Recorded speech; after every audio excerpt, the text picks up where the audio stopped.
Where's Adam direct to? My God, he's flying north. Un Boeing 737 s'écarte dangereusement de sa trajectoire. Adam 574, confirm our position, please. Les pilotes tentent de remettre l'avion sur la bonne route. This is crazy!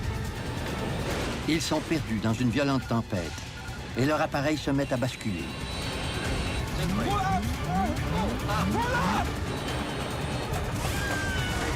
Les vies de 102 personnes sont en danger. Adam 574, U-John control. Puis, mystérieusement, le vol 574 d'Adam Air disparaît sans laisser de traces.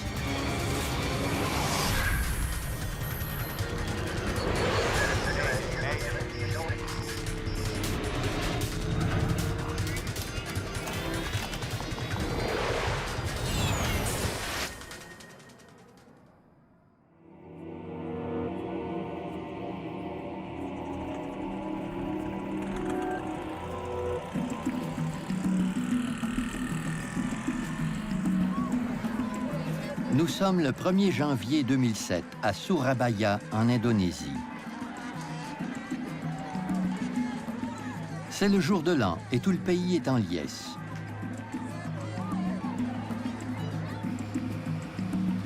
L'aéroport de Surabaya est très animé. Mais cet achalandage n'est pas limité à la période des vacances.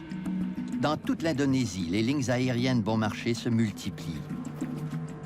Et bien des voyageurs profitent de leurs billets d'avion à prix réduit. Pour l'Indonésien de classe moyenne, l'apparition soudaine de nombreux transporteurs à faible coût a fait une énorme différence.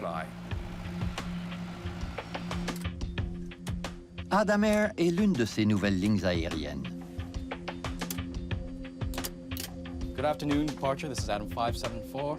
Adam 574, this is ground control. Go ahead. Adam Air avait du succès parce qu'il donnait une nouvelle image à l'industrie du transport aérien. Ses dirigeants avaient adopté des couleurs vives. Leur avion était peint d'une belle couleur orange. Les membres d'équipage portaient des uniformes voyants. Ce transporteur avait tout pour plaire.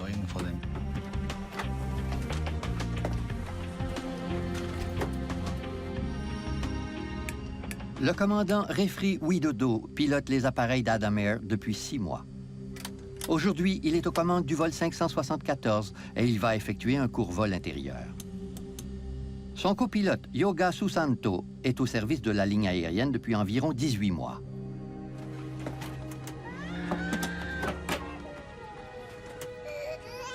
L'avion transporte 96 passagers et 6 membres d'équipage.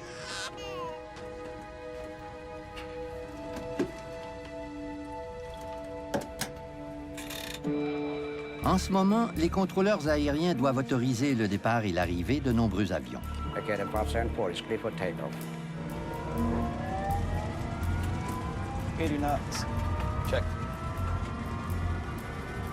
V1. Rotate.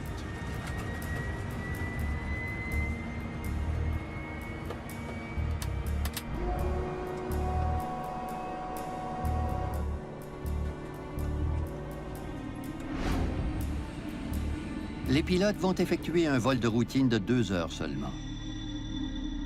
De Surabaya, sur l'île de Java, jusqu'à Manado, située au nord-est de l'île de Sulawesi, à près de 1700 km de distance. Au début de la saison des pluies, le temps est imprévisible. Les météorologues prévoient une violente tempête. Le commandant Widodo sait qu'il volera peut-être sous des cieux peu cléments.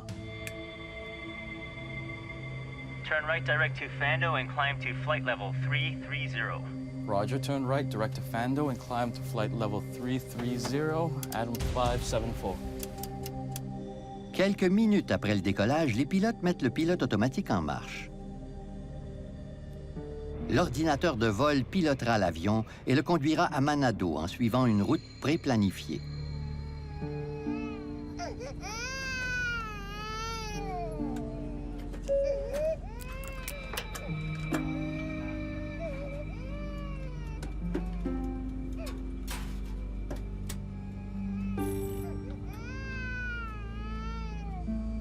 now passing flight level 220, climbing to flight level 330. Roger, Adam 574, track direct to Diola. Confirmed. Tracking direct to Diola, Adam 574. 6700 mètres plus bas, les contrôleurs aériens suivent sa trajectoire de vol au radar. L'avion maintient son cap. Mais il subit déjà les effets des premières turbulences.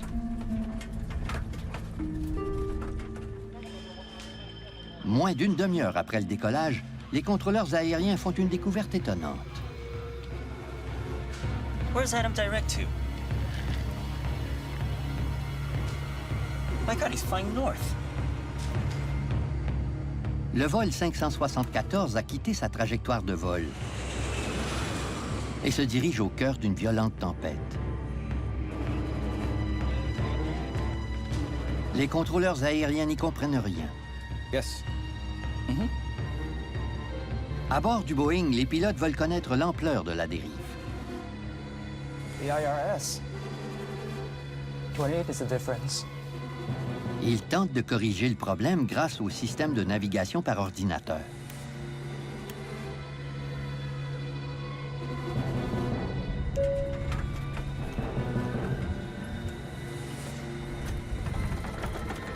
May I have your attention? This is your captain speaking. We are about to experience some turbulence. Could all the passengers return to their seats? Les contrôleurs au sol s'efforcent de remettre le vol 574 sur la bonne route en le dirigeant vers son prochain point de cheminement assigné, Diola. Adam Air 574, maintain 350, direct to Diola. Confirmed, flight level 350, direct to Diola, Adam 574.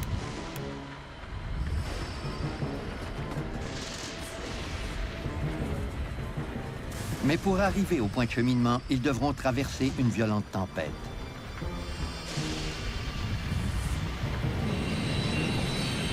Des vents de 137 km/h heurtent la coque du Boeing, déjà giflée de plein fouet par la grêle et la pluie. La visibilité est presque nulle. Les pilotes ne sont pas seulement préoccupés par le temps, ils ne comprennent pas la soudaine défaillance du système de navigation. This is messed up.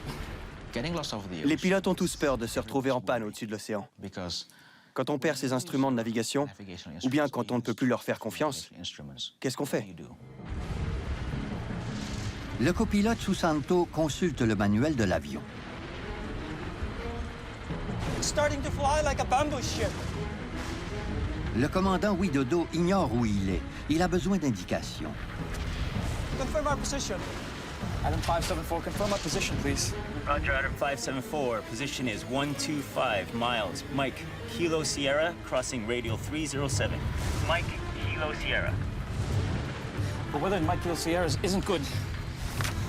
Entre-temps, la tempête redouble de violence. This is crazy. We're going to get lost if it stays like this. Le commandant Widodo veut reprendre le contrôle manuel du système de navigation. Okay, put the IRS in attitude.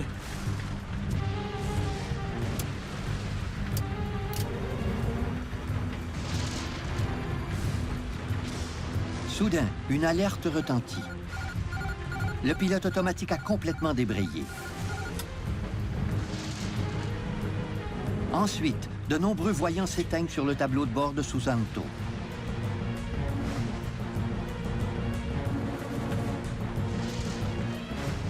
L'équipage ne remarque pas que l'avion est en train de basculer. Le vol 574 s'incline dangereusement. Okay, enter this.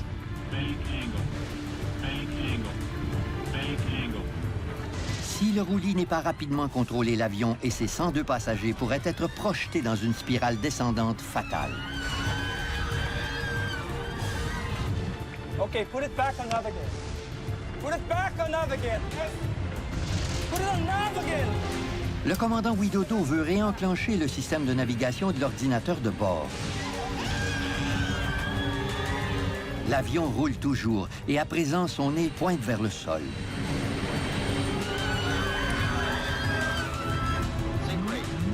Une deuxième alerte leur signale qu'ils amorcent une spirale descendante. Don't turn it! This is our heading!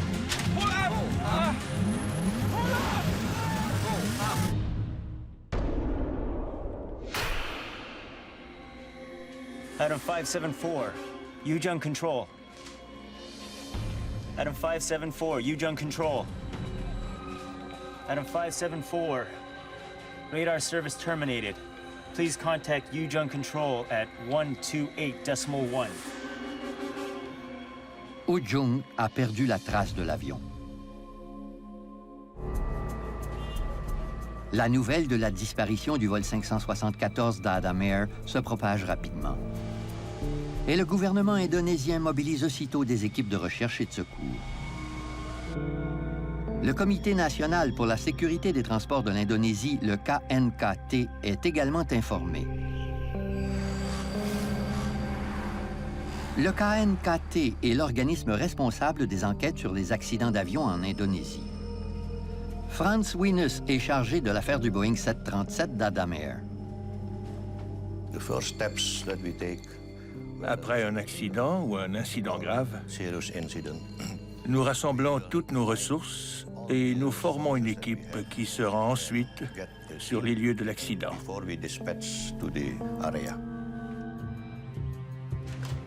En collaborant avec le Centre de contrôle aérien, les secouristes tentent de localiser la dernière position enregistrée du vol 574. J'ai reçu un rapport déclarant que le vol d'Adam Air avait disparu de l'écran radar au large de Majini. Le radar a repéré l'avion tandis qu'il traversait la mer à mi-chemin de sa destination. Okay, so right around here. Mais le Boeing a pu parcourir des centaines de kilomètres supplémentaires à l'insu du radar. Les chercheurs n'arrivent pas à le retrouver. La disparition de cet avion nous a stupéfaits. À notre époque moderne, personne ne s'attend à une telle chose. Incapables de localiser l'avion avec précision, les enquêteurs tentent de délimiter la zone de balayage. Ils connaissent les réserves de carburant du Boeing et peuvent donc calculer sa limite de vol à partir de la dernière image radar. If this is their last radar hit, they didn't have enough fuel to fly any further than this. Plus de 3000 hommes sont déployés sur les traces de l'avion disparu. 12 heures s'écoulent sans le moindre résultat. Puis les parents et amis des victimes reçoivent des nouvelles inespérées. Des survivants ont été retrouvés.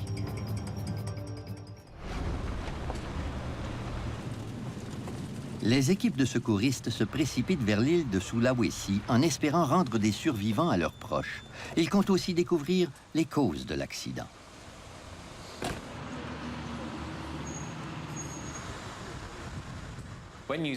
Quand on a appris que certaines personnes avaient survécu à l'écrasement, les familles des voyageurs, déjà très éprouvées et émotives, se sont dit qu'il y avait peut-être une chance. Leurs frères, cousins, maris ou femmes pouvaient être encore en vie.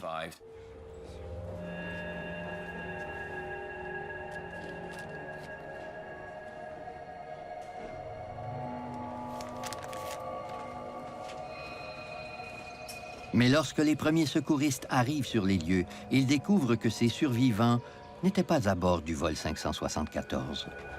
So they were ferry survivors, not airplane survivors. Ils étaient à bord d'un bateau coulé par une tempête dans la région où l'on cherchait l'épave du Boeing 737. Les équipes de secours sont de retour à la case départ. Les familles se sont mises à espérer et beaucoup de gens se sont rendus à Makassar afin de gagner le site de l'écrasement. Mais ils ont découvert qu'ils étaient venus en vain. Pour les familles des disparus, la déception est amère. Nous avions honte parce que l'information avait été diffusée avant même d'être vérifiée.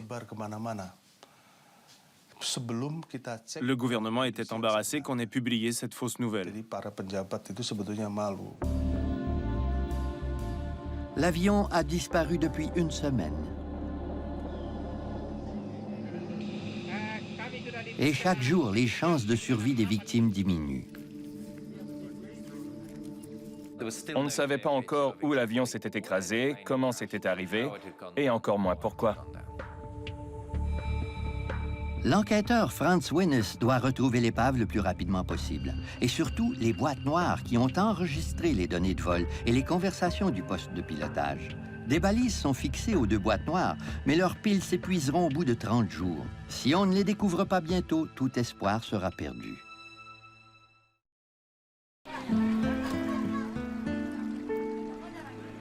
Neuf jours après l'écrasement du vol 574 d'Adam Air, un pêcheur découvre un vestige de métal qui semble provenir d'un avion à 300 mètres de la côte de Sulawesi. La pièce est rapidement transportée dans une base aérienne pour y être analysée. Franz Winnes identifie immédiatement un fragment de gouverne de profondeur. Il l'examine de près, espérant prouver qu'elle provient du Boeing disparu. On a comparé le numéro de série du fragment à ceux de l'avion. Nous étions donc sûrs qu'il s'agissait d'une partie de l'épave. La découverte confirme l'écrasement du vol 574 en mer. L'équipe d'enquête peut maintenant concentrer ses recherches dans la zone où l'on a retrouvé le fragment de gouverne. Puisque l'avion a été fabriqué aux États-Unis, le Conseil national de la sécurité des transports, le NTSB, participera dorénavant à l'enquête. Ses dirigeants envoient donc l'ingénieur de structure Clint Cruikshanks en Indonésie. De concert avec le KNKT, on a étudié les images radars, les transmissions de la circulation aérienne et les rapports météorologiques. Bref, toute l'information disponible dans l'espoir de découvrir à quel endroit l'avion avait plongé. Mais les enquêteurs devront chercher leur épave à 2000 mètres de profondeur, hors de portée des meilleurs plongeurs en haute mer. C'était des eaux très profondes. Rien à voir avec les endroits où l'on récupère la plupart des avions perdus en mer.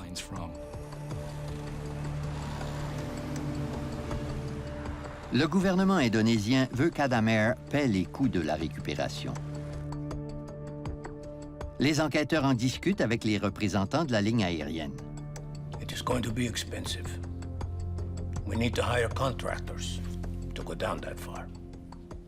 Les dirigeants d'Adam Air n'endossaient pas toute la responsabilité de l'accident, mais le gouvernement et la grande majorité de l'opinion publique les jugeaient presque entièrement responsables, parce qu'ils étaient les propriétaires de la ligne aérienne. La ligne aérienne refuse de payer l'opération de récupération, ce qui donnera lieu à de longues négociations. Cette nouvelle est loin de réjouir Franz Winnes. Si personne ne veut assumer le coût des recherches sur le plancher sous-marin, le mystère du vol 574 ne sera jamais résolu. Les familles des victimes accusent également le coup. Les familles des disparus voulaient savoir comment leurs parents avaient péri. Tout le monde voulait que le gouvernement et la ligne aérienne travaillent ensemble pour tirer les boîtes noires des profondeurs de l'océan. Tandis que l'enquête s'enlise, la colère monte dans tout le pays. Les gens critiquaient de plus en plus ouvertement Adam Air et les méthodes de ses dirigeants. Puis, au bout de 7 mois de négociations, This is good news. Thank you. Adam Air accepte enfin de participer aux frais de récupération de l'appareil englouti. Phoenix International, une firme américaine spécialisée dans les opérations de renflouement en profondeur, commence ses recherches le 24 août. Mais le temps perdu a déjà eu de sérieuses conséquences. On connaît la position de l'épave, mais les balises de repérage des 2 boîtes noires n'émettent aucun signal. Sans ces balises, ils auront bien du mal à retrouver 2 minuscules boîtes noires parmi les milliers de débris.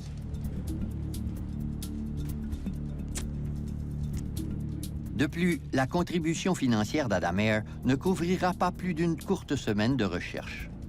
Ça voulait dire, allez-y, mais si vous n'avez rien trouvé après ces jours, c'est fini. Dès que le sonar a localisé des débris, un sous-marin téléguidé sans équipage est lancé à la recherche des boîtes noires.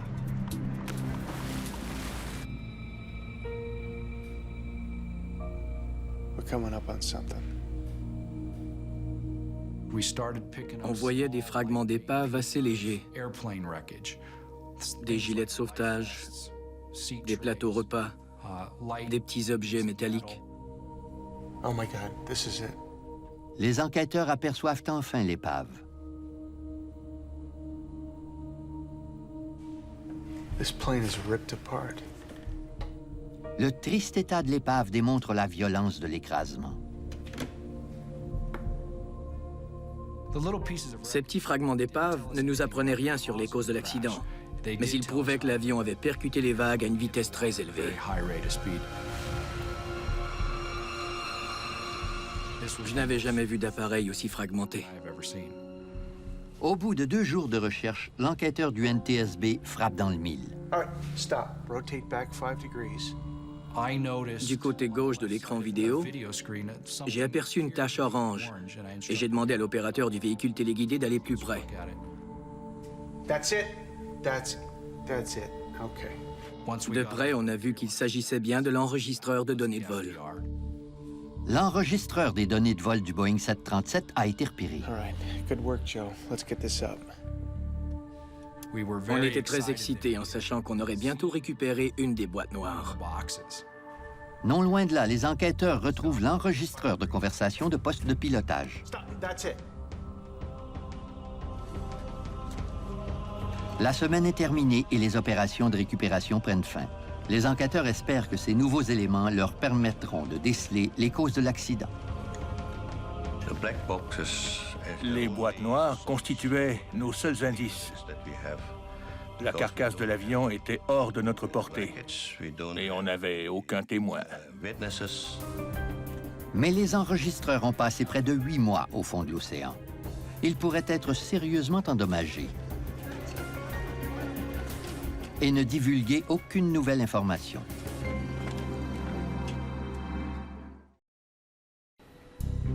Les boîtes noires du vol 574 d'Adam Air sont expédiées au NTSB à Washington, D.C. Les enquêteurs croient que les labos du NTSB représentent leur meilleure chance d'en tirer de nouvelles informations. Après avoir retrouvé un enregistreur de bord dans l'eau salée, on doit d'abord le nettoyer dans l'eau douce, puis le garder immergé jusqu'à ce qu'il arrive à nos laboratoires.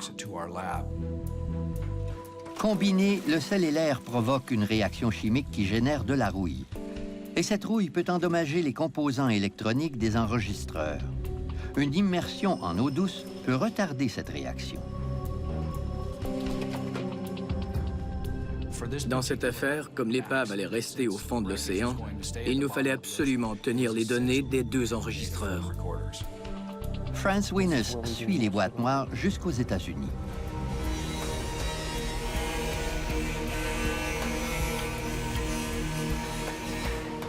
Si les boîtes noires avaient enregistré de l'information, nous étions presque assurés de l'extraire. Les techniciens commencent la difficile opération de récupération des données. L'extraction des informations est un effort multinational. On a demandé l'aide de l'ATSB, le Bureau australien de la sécurité des transports. Nous avons d'excellentes relations avec le NTSB et notre expert en enregistreur de bord s'est rendu aux États-Unis pour aider ses collègues. Les composants électroniques qui contiennent les données sont retirés du boîtier et soigneusement séchés. Puis l'information est téléchargée vers un serveur. We've got it all. It's all there.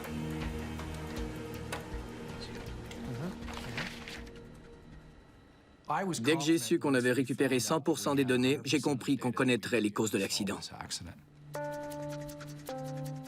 Grâce aux 2 boîtes noires, les enquêteurs sauront enfin pourquoi le vol 574 est tombé du ciel.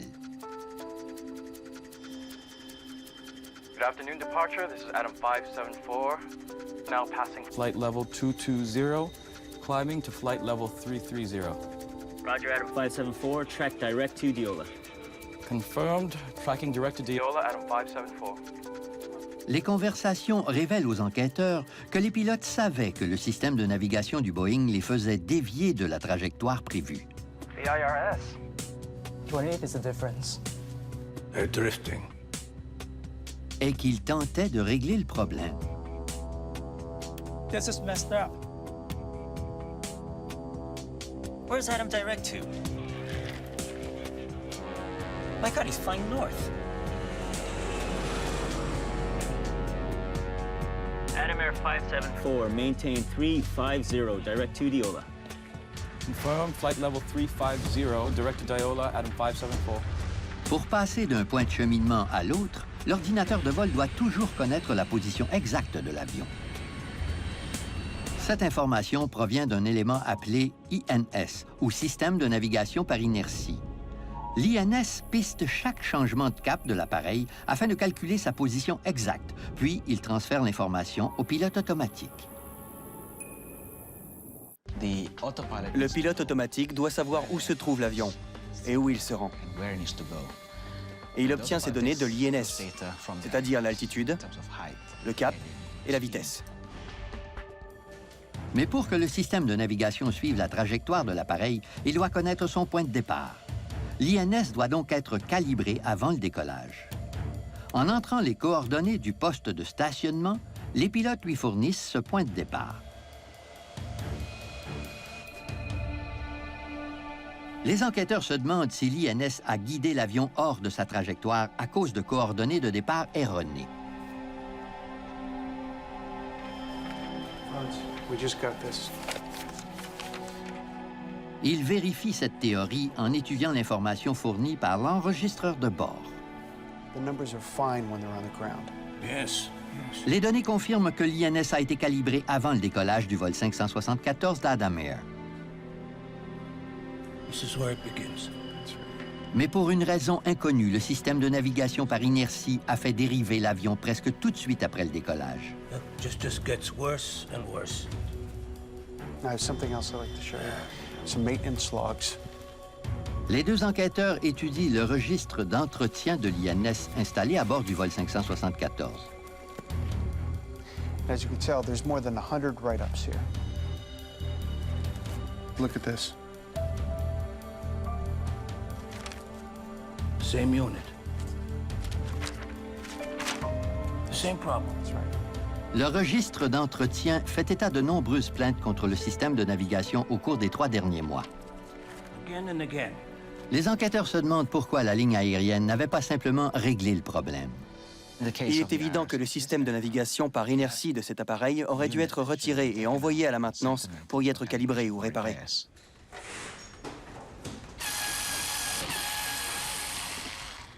Mais les enquêteurs découvrent que lorsque les pilotes se plaignaient d'un INS défectueux, la ligne aérienne ne le réparait pas vraiment. On l'échangeait parfois contre celui d'un autre avion, ou bien on se contentait d'effectuer un nettoyage de routine de l'élément défectueux.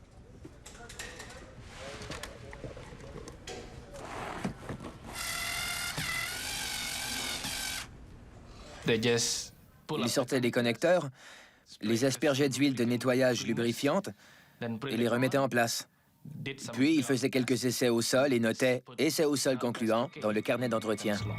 Comme l'INS est une pièce d'équipement vitale, ces méthodes contredisent toutes les politiques de réparation recommandées. Malgré cela, un INS défectueux n'aurait pas dû causer l'écrasement d'un Boeing.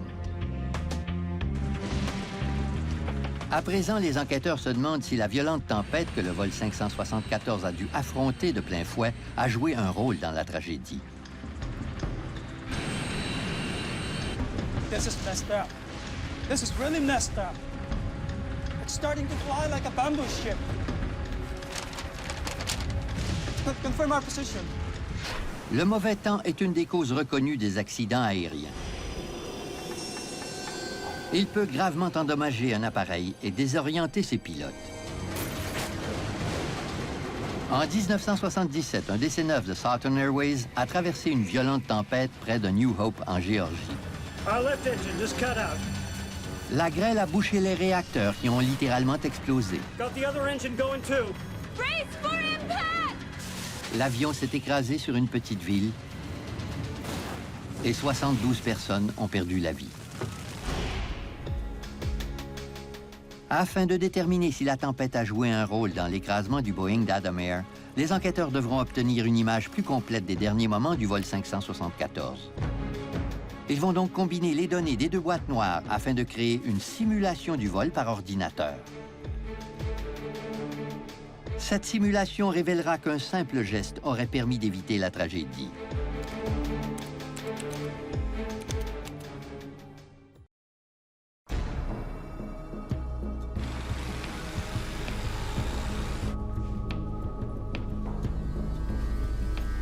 Les enquêteurs retournent à Jakarta afin d'étudier la simulation du vol 574 d'Adam Air.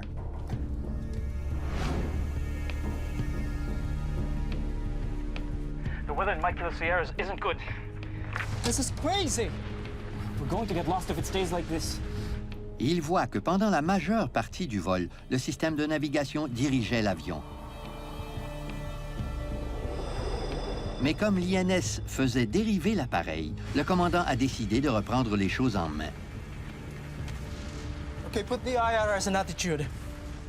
Le copilote Susanto a donc réglé le système de navigation à un mode calculé pour garder l'avion en palier et en droite ligne. Le commandant Widodo n'avait plus qu'à changer de cap.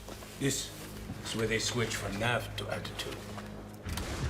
Le passage d'un mode à un autre provoque l'arrêt de certains indicateurs informatisés pendant le recalage. L'un d'eux est l'ADI, qui indique aux pilotes si leur avion vole en palier à une altitude constante. ADI goes off and stays off.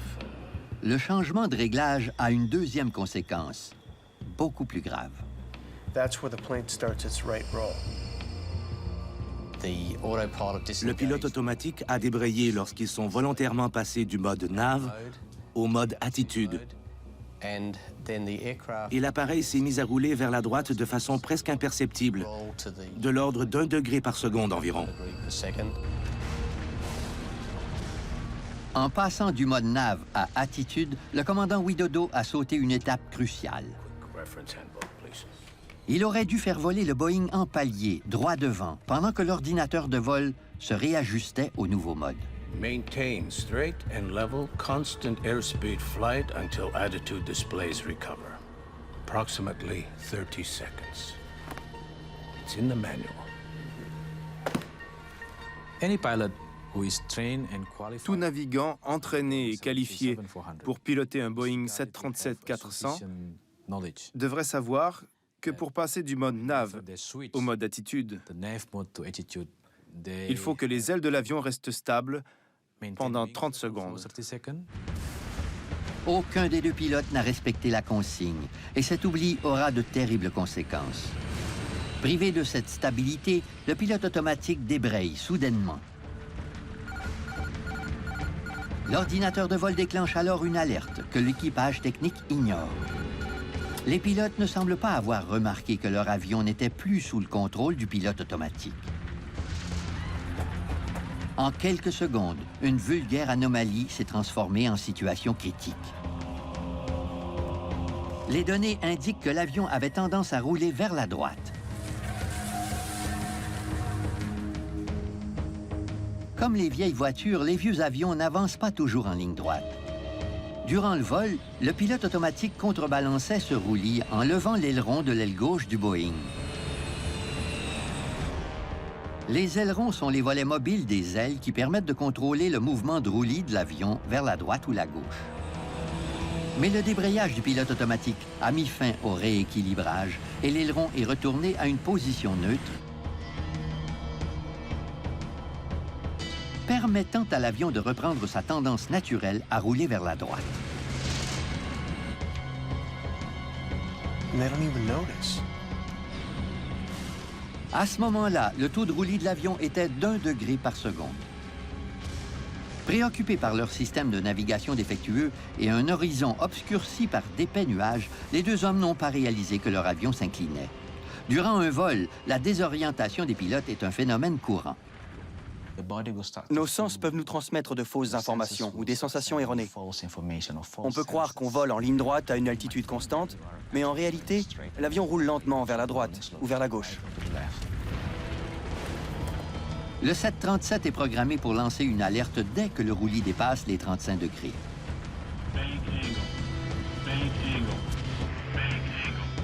L'enregistreur de bord prouve aux enquêteurs qu'après l'alerte, le commandant Widodo a effectivement tenté de stabiliser l'avion. Après avoir entendu l'alerte sonore annoncer angle de roulis, ils ont fait de légers ajustements aux commandes de l'avion, mais ils ne l'ont pas piloté manuellement. Croyant que le pilote automatique maintiendrait l'altitude de son appareil, le commandant Widodo reporte son attention sur l'INS récalcitrant. Pendant que le pilote s'efforçait de diagnostiquer la défaillance de l'INS, sa capacité de répondre aux autres problèmes a sans doute diminué. À ce moment-là, l'anomalie de l'INS est devenue sa seule priorité. Logiquement, un des pilotes aurait dû s'occuper du système de navigation, tandis que l'autre dirigeait l'avion. Mais ils étaient tous les deux obsédés par l'INS et ils n'ont pas compris que l'avion était en danger. It's 60 degrees now and there's no attempt at a recovery. Don't turn it! This is our heading! Pull up! Pull up! Les enquêteurs comprennent aussi que les mesures prises par le commandant Widodo ont aggravé la situation. Comme son avion était nettement incliné à droite, le pilote aurait dû stabiliser les ailes puis redresser le nez du Boeing. Mais il a fait exactement le contraire. Widodo s'est mis à tirer sur le manche de commande avant que ses ailes soient revenues à l'horizontale. Son avion a donc été précipité dans un dangereux piqué en spirale. L'avion s'est mis à rouler et il a continué de rouler jusqu'à ce qu'il soit pratiquement en position inversée. Et comme il ne volait plus comme un avion normal devrait le faire, il est tombé du ciel. L'appareil dégringolait à près de 900 km/h. Une vitesse qui lui permettait de franchir par moment plus de 6400 mètres par minute. C'est une vitesse presque équivalente à celle du son et qui dépasse la marge de tolérance du Boeing par plus de 150 km/h. It's rolling over rapid descent. They can't recover now. À une telle vitesse, le Boeing ne peut maintenir son intégrité structurale. And that sound. That's the sound of the plane coming apart.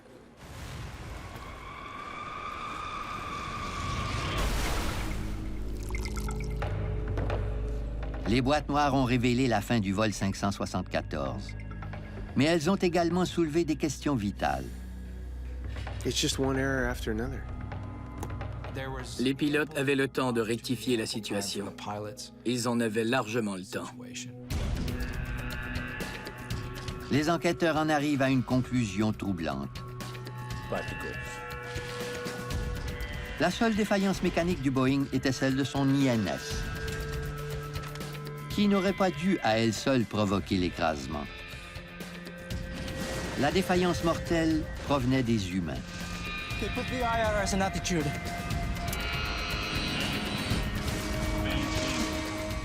Mais pourquoi des pilotes qualifiés ont-ils commis des erreurs aussi grossières? Don't turn it! This is our heading! Les enquêteurs devront scruter les opérations de la ligne aérienne afin d'obtenir des réponses à leurs questions. Et à lui seul, cet écrasement soulèvera des doutes sur toute l'industrie de l'aviation indonésienne.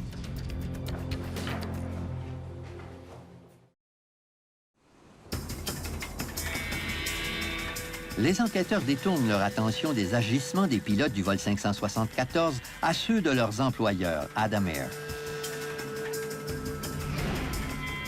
Ils rencontrent ses propriétaires. La ligne aérienne Adam Air avait été fondée en 2002 par une riche femme d'affaires appelée Sandra Ang. Elle lui avait donné le nom de son fils Adam, qu'elle avait nommé président de la nouvelle entreprise. We need to know more about your training program. Les enquêteurs interrogent donc les pilotes d'Adam Air. Did the airline provide any training on recovery procedures in the event of an IRS failure? No. Ils veulent en savoir davantage sur les méthodes de formation de la ligne aérienne.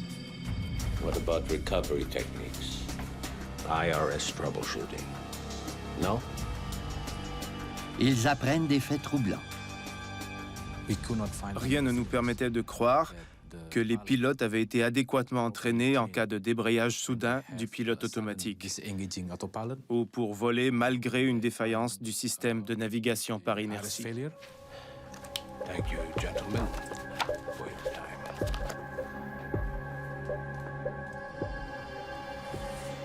En approfondissant leurs recherches, les enquêteurs découvrent une multitude de pratiques non sécuritaires.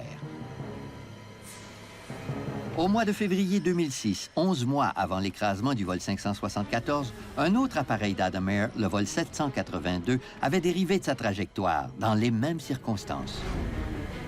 Ces pilotes disposaient, eux aussi, de données de navigation erronées, mais leur communication radio avec le centre de contrôle aérien était coupée.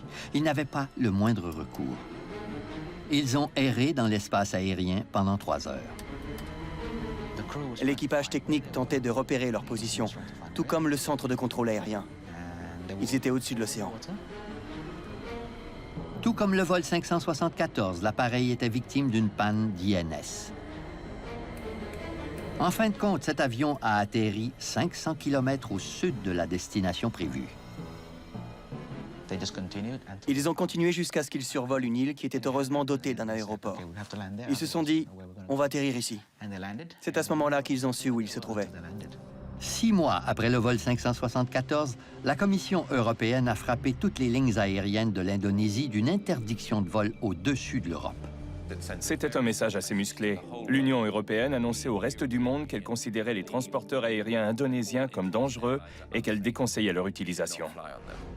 Au mois de mars 2008, Adam Air est impliqué dans un autre accident, mais cette fois sur l'île de Batam. L'avion est sorti de la piste et s'est déposé sur le côté. L'évacuation des passagers n'a pas été faite dans les règles. Aucune glissière n'a été déployée. Ce fut leur dernier accident.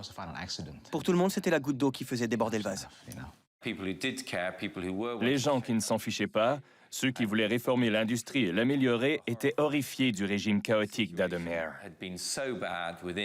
Ils étaient scandalisés que les autorités aient laissé la situation se détériorer à ce point. Tout de suite après l'accident de Batam, le gouvernement indonésien a suspendu puis révoqué le permis d'exploitation d'Adam Air. Tout en sachant que la ligne aérienne n'était pas seule en cause. Avant le vol 574, l'Indonésie subissait en moyenne un accident par période de 12 à 18 mois. Une bonne partie de ces accidents impliquaient les transporteurs bon marché qui faisaient des affaires d'or grâce au laisser-faire du gouvernement. Plus de 50 de ces lignes aériennes étaient en opération le jour de l'écrasement du vol 574. Le problème, c'est que cette expansion rapide n'a pas été adéquatement contrôlée, ni réglementée par le gouvernement. Des milliers de gens ont été embauchés par ces nouvelles lignes aériennes, mais ils n'avaient pas l'expérience requise et ils n'étaient pas bien formés, comme l'a d'ailleurs prouvé le rapport d'enquête de l'écrasement du vol 574 d'Adam Air. La triste réputation de l'aviation indonésienne contraint le gouvernement à améliorer la sécurité aérienne dans tout le pays. Il attribue des codes de sécurité aux lignes aériennes et interdit de vol toutes celles qui ne s'y conforment pas. Les incidents mortels ont diminué depuis la réforme. Mais 1 an et demi après son adoption, l'interdiction de vol au-dessus des territoires de l'Union européenne n'a pas encore été révoquée. Ceux qui connaissent bien l'aviation civile de l'Indonésie croient que cette réforme est insuffisante. La réforme doit empêcher l'émergence de compagnies comme Adam Air et celles d'autres lignes aériennes toujours prêtes à sabrer dans les dépenses, en risquant la vie du public par la même occasion. Le public ne mérite pas ça. Il mérite des transports aériens fiables et sécuritaires.